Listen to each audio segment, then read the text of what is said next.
Bonjour les amis, j'espère que vous portez bien. Moi de mon côté, tout va bien par la grâce de Dieu. Donc aujourd'hui, j'ai le réel plaisir de vous enregistrer cette conception que vous voyez. Il s'agit d'une pièce mécanique, donc sur laquelle on va devoir réaliser deux types d'extrusion. Donc sans plus tarder, on va passer au niveau de la photo pour voir les détails du dessin. Donc nous y voilà au niveau de la photo. Donc nous avons trois vues de notre pièce. Nous avons la vue de dessus, la vue de face ainsi que la vue en perspective. Donc repartons vite au niveau du logiciel AutoCAD pour commencer avec notre conception. Donc on va ouvrir un nouveau document. On vient à ce niveau, nouveau, on fait clic gauche, ça nous sort ce menu, ouvrir. Voilà, donc on va désactiver la grille, ensuite activer le mode ortho. Donc j'espère que vous êtes sur votre espace de travail AutoCAD classique. Si vous ne savez pas comment préparer votre espace de travail AutoCAD classique, jetez un coup d'œil dans la description, vous allez voir un lien qui va vous conduire sur la vidéo dans laquelle nous avons expliqué comment préparer son espace de travail AutoCAD classique. Voilà, donc comme d'habitude, on va commencer avec notre conception en prenant notre élément ligne. Voilà, donc notre première ligne est de combien? De 160, suivi de la ligne de combien? De 80. Ensuite encore 160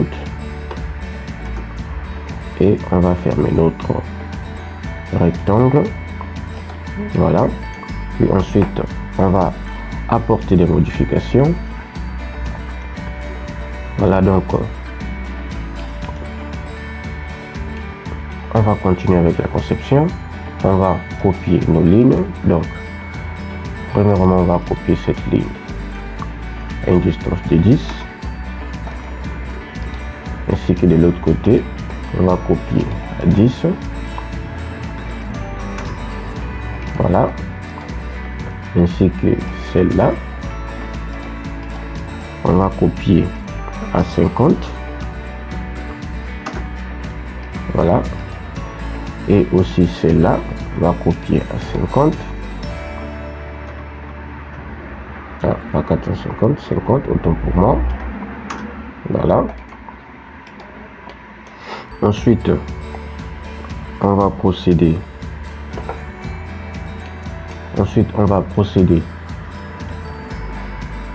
à l'ajustement. Donc on va ajuster, on vient ici à ce niveau, on prend l'élément ajuster, on revient sur le bureau, on fait clic droit, on sélectionne comme ceci. Voilà,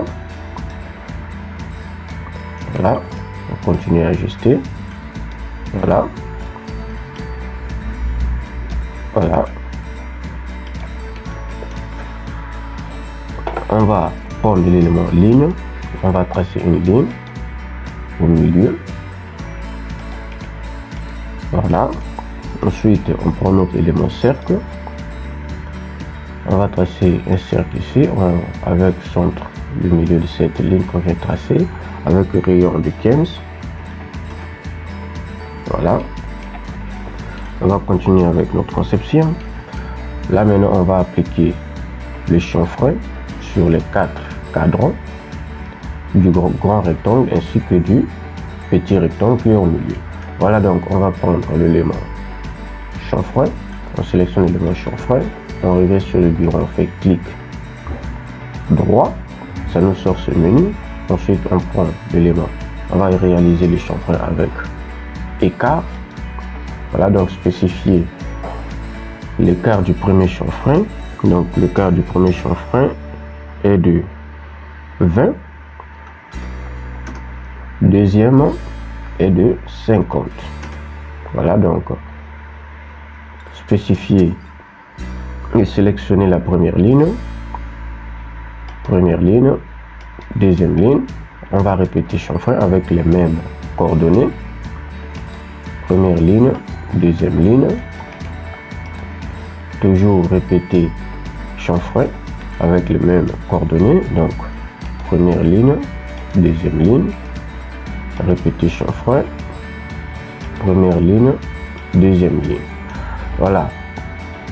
Encore répéter, non pas répéter chanfrein parce que ce sera pas le même caractéristique. On réduit encore au niveau du chanfrein.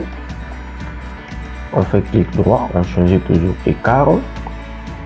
Et cette fois-ci, nos écarts donc sera de 15.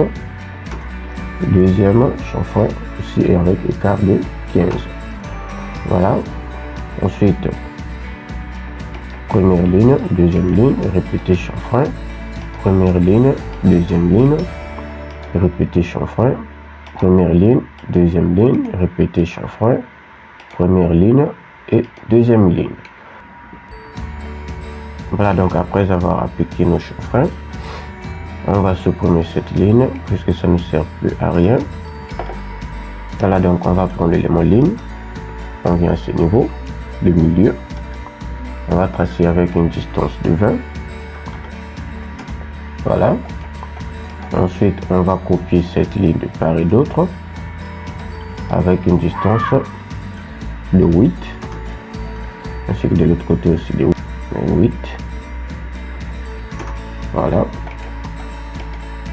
Ensuite, on prend l'élément cercle. On va tracer notre cercle avec un rayon de 8. Voilà. Ensuite, on vient ici, on prend l'élément ajuster. Pour ajuster, on revient sur le bureau, on fait clic droit. Voilà. Comme ça. Répéter, ajuster, voilà, clic droit, tac, tac. Ensuite, cette ligne, on va l'effacer, comme ça. Ensuite, on sélectionne cette partie et on va appliquer le miroir pour faire ressortir ça de ce côté. Donc, pour appliquer le miroir, comme on a déjà sélectionné l'élément dont on va appliquer le miroir, on vient à ce niveau, on choisit l'élément miroir. Puis ensuite, on vient ici sur cette partie, on prend le milieu, puis on se dirige vers le haut, puis on fait clic gauche, suivi de clic droit, on va aller sur entrée. Ensuite, on va prendre l'élément ajusté, on fait clic droit, voilà, ça, c'est bon. Voilà, donc j'espère que on a fini avec notre conception en mode 2D. Voilà, tout est terminé. On a fini avec tous les ajustements et on va devoir passer maintenant en mode 3D. Donc, comme d'habitude, on va appliquer l'élément région. Donc, on vient ici à ce niveau, l'élément région, le choix des éléments dont on va appliquer les régions. On sélectionne l'ensemble, on va aller sur clic droit. Voilà, donc notre région s'est effectuée avec succès. Ensuite, on choisit notre vue. On va prendre isométrique sud-ouest. Voilà, donc on va maintenant procéder à l'extrusion. On a deux types d'extrusion. Tout premièrement, ces deux parties, cet octagone et le cercle, qu'on va extruder à combien? On va vérifier. Donc on a, ça va faire 20 plus 30, donc 50. Voilà, donc on va extruder ça à 50. 50. Voilà. Et ensuite, cette partie qu'on va extruder à 20. 20. On choisit notre style visuel conceptuel. Voilà, donc qu'est-ce qu'il nous reste à faire pour terminer avec notre conception? Il nous reste juste à réaliser le perçage au niveau du cercle ici. Voilà, donc pour ce faire, comme d'habitude, on choisit notre élément soustraction. Puis ensuite, on sélectionne les parties dont on va conserver. Donc cet octagone ainsi que le périphérique. On fait clic droit. Puis on vient sélectionner la partie là où il y a le cercle. On va aller sur entrée. Voilà, donc on a fait notre perçage. Et nous y voici là au terme de notre conception. Donc j'espère que tout a été clair. dans les explications. Sinon, s'il y a des zones d'ombre, j'aurai le réel plaisir de répondre à vos questions que vous allez laisser au niveau des commentaires. Donc d'ici là, on est ensemble et n'oubliez pas de vous abonner si vous êtes nouveau sur la chaîne et d'activer la cloche de notification pour ne rater aucune de nos prochaines vidéos. Merci.